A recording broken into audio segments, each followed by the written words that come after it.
அந்த தொழில் சிறப்பில்லை, நல்லா இல்லை அப்படின்னா அந்த பூர்வீகத்தை விட்டு வேற ஊருக்கு வாங்க, ரொம்ப சிறப்பாக இருக்கும். ஒரு கடவுள் நம்மை அழைக்கிறார், நம் மீது கருணை காட்டுகிறார், நம் மீது அன்பு செலுத்துகிறார் அப்படின்னு நம்ம நினைக்கிறோம்ல, இறைவன் மீது, கடவுள் மீது. அந்த கடவுள் என் மீது கருணை காட்டலை, என்னை நினைக்கல, என் மீது அன்பு செலுத்தலை நம்ம நினைக்கிறோம்ல. அந்த இறைவன் நம் மீது அன்பு செலுத்துவதற்கு நாம் என்ன செய்ய வேண்டும்? இதுதான் ஒரு விஷயம். நான் நிறைய கடவுளை போய் பார்க்குறேன், இறை வழிபாடு செய்கிறேன், தெய்வ வழிபாடுகள் செய்கிறேன். ஏன் இந்த இறைவன் என் மீது அன்பு செலுத்தவில்லை? இது நிறைய பேர்கிட்ட இருக்கக்கூடிய விஷயம் கூட. என் மீது இந்த இறைவன் ஏன் அன்பு செலுத்தவில்லை அப்படிங்கிற விஷயம் நம்ம எல்லார்ட்டையும் இருக்கும் இல்லையா? ஒரே ஒரு விஷயத்தை மட்டும்தான் நம்ம புரிஞ்சுக்கணும். கடவுள் நம் மீது அன்பு செலுத்தாமல் போவதற்கு நிறைய காரணங்களை சொல்லலாம். அதில் ஒரு காரணம்தான் அருப்புக்கோட்டை சாந்தி ஒரு நண்பர் உங்களை கேள்வி, ஒரு மனிதாபிமானமான, ஒரு மனித நேயமான,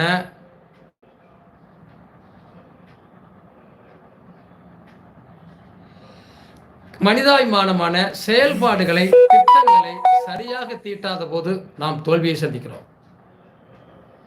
இறைவன் மீது அந்த இறைவனுடைய அருளும் ஆசீர்வாதம் நமக்கு கிடைக்கணும் அப்படின்னா என்ன சொன்னாங்க சார்? ஏழையின் சிரிப்பில் இறைவனை காண்போம். நம்ம மனசுக்குள்ள கொஞ்சம் கருணை இருக்கணும், பாசம் இருக்கணும். முதல்ல உறவுகள்கிட்ட பாசம் வைங்க.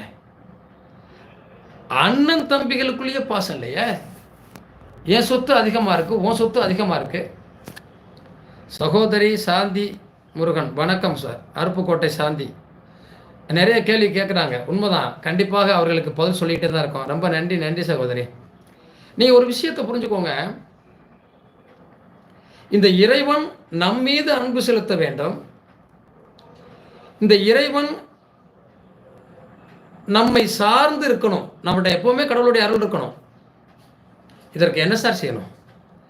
நிறைய பூக்களை போட்டு சோடிச்சு, நிறைய சாம்பிராணி போட்டு, பத்தி போட்டு, அப்படியே கம்மன்னு தாளிச்சுக்கிட்டே இருந்தனா சாமி வந்துடுவாரா? எந்த விஷயத்திற்கும் மயங்காதவன் கடவுள். அது நிச்சயமாக மயங்க மாட்டார். வரும் வழியில், வறுமையில் ஒருத்தன் பசியோடு இருந்தால், அவனுக்கு உணவு கொடுத்து விட்டு வந்தால் இறைவன் உங்களோடு கூட வருவார். அது என்ன சொல்லியிருக்காங்கன்னா, அப்பா அம்மாவே இல்லாதவர்கள், அனாதையாக அலைகிறவர்களுக்கு அது யாருமே இல்லை. அவர்கள் கடவுளுடைய குழந்தைகளாக மதிக்கப்படுகிறார்கள்.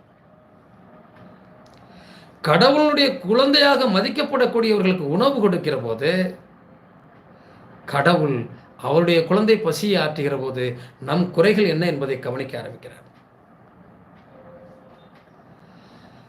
ஐயா, ஜாதகம் உண்மையா பொய்யா அப்படின்னு சொல்ற மாதிரி கேட்குறீங்க.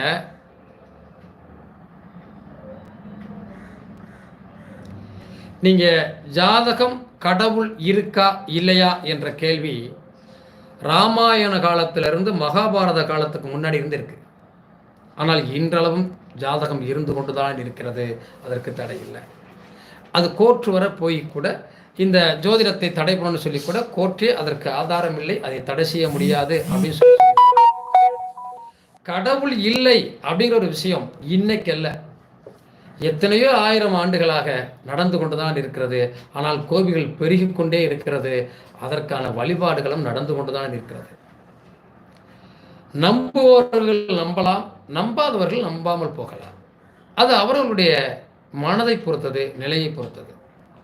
இது உண்மையா இல்லையா, நீங்கள் சொல்லுங்கள், நீங்கள் சொல்லுங்கள் என்று கேட்டால் அதற்கான விடை கிடைப்பது கடினம்.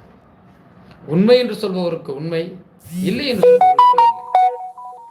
நாம் இதை சொல்ல போனோம்னா, கடவுள் இல்லை என்று சொன்ன நம் வாழ்க்கையிலேயே நடந்த விஷயங்கள். எம்.ஆர். ராதா அவர்கள் கூட கடைசியில் கடவுளுடைய கரங்களை பிடித்தார் என்று சொல்வார்கள். கடவுள் இல்லை என்று சொன்ன கண்ணதாசன் கூட கடைசியில் அர்த்தமுள்ள என்று சொல்லி ஒரு புத்தகத்தை எழுதிவிட்டு போனார். இதற்கெல்லாம் விடை சொல்வதை விடை கேட்பவர்களே தெரிந்து கொள்வது நன்றாக இருக்கும் என நினைக்கின்றேன். நம் மனசுக்கு